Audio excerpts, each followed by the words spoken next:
Hi, my name is Shmuley Schwartz. I work at Revival Home Healthcare. My grandfather, Rabbi Yaakov Leib Spitzer, founded this company in 1989 to meet the needs of the Jewish community. Revival Home Healthcare is proud to sponsor the school bus safety video you are about to see.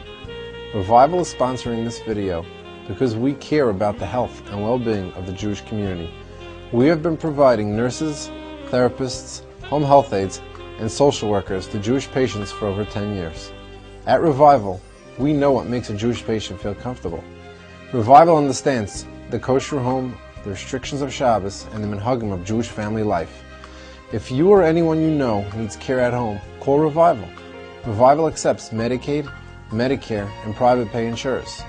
Call Revival at 718-629-1000. Remember, it's your health, your home, your choice. Revival is the right choice for Jewish patients who need care at home.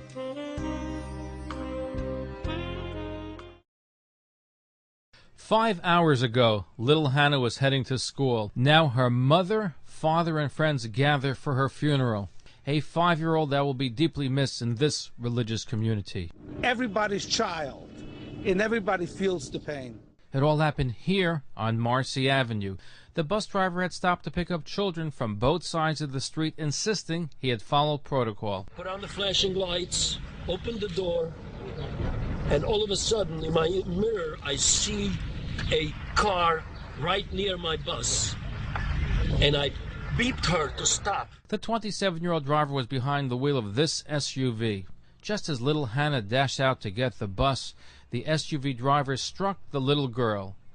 Witnesses say the driver did not heed the school bus's red light flashing stop sign.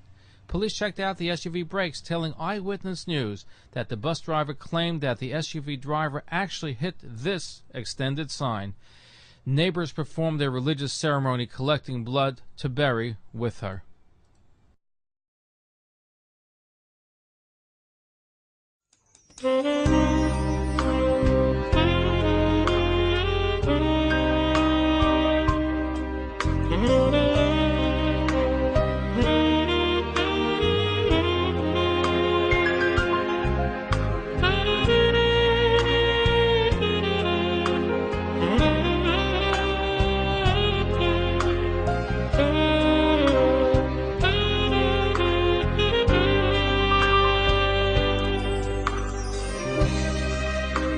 Well, we all know that everything is in the hands of heaven.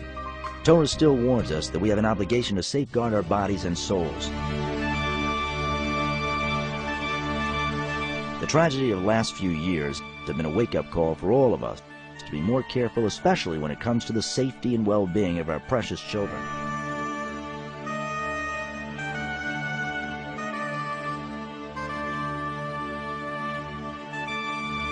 First and foremost, obey the law. Do not pass any school bus any time the red lights are flashing, even if the bus is on the opposite side of the street. When passing a school bus that the lights are not flashing, proceed with caution. Sometimes children approach the bus without the driver being aware. Never do anything that will delay your child from getting on the bus. Make sure that your child is completely ready before the bus arrives. By delaying a bus, you cause motorists to become anxious and look for ways to drive around the bus. Can you imagine what would happen if children were there on the sidewalk when this impatient motorist jumped the curb?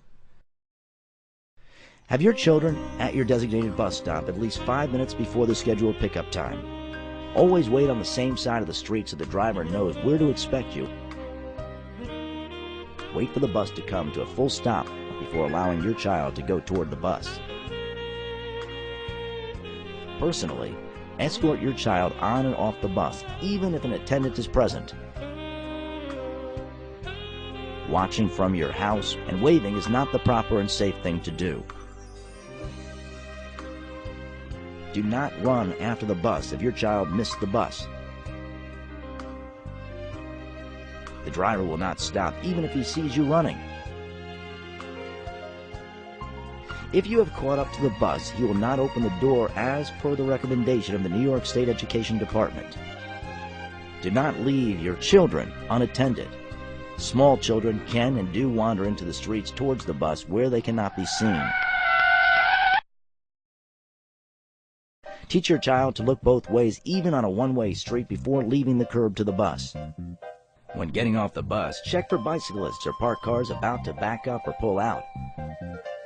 Train your child not to pick up anything that may drop near or around the bus. Just continue going and ask an adult to get it. Parents should, in a positive manner, impress upon the child not to run back to the bus for anything he may have left on the bus. Many an accident has happened when children went to retrieve items that was not seen by the driver. Do not use long strings or elastics for gloves. Make sure that there are no loose scarves, shoelaces, and backpack straps. All of these can become entangled on the body of the bus when your child leaves the bus and may result in dragging your child. When you bring or pick up your child at the school with your car, personally open the car door and escort them to or from the sidewalk. Buses and other vehicles are coming and going constantly at the school, and it is far too dangerous for them to go alone.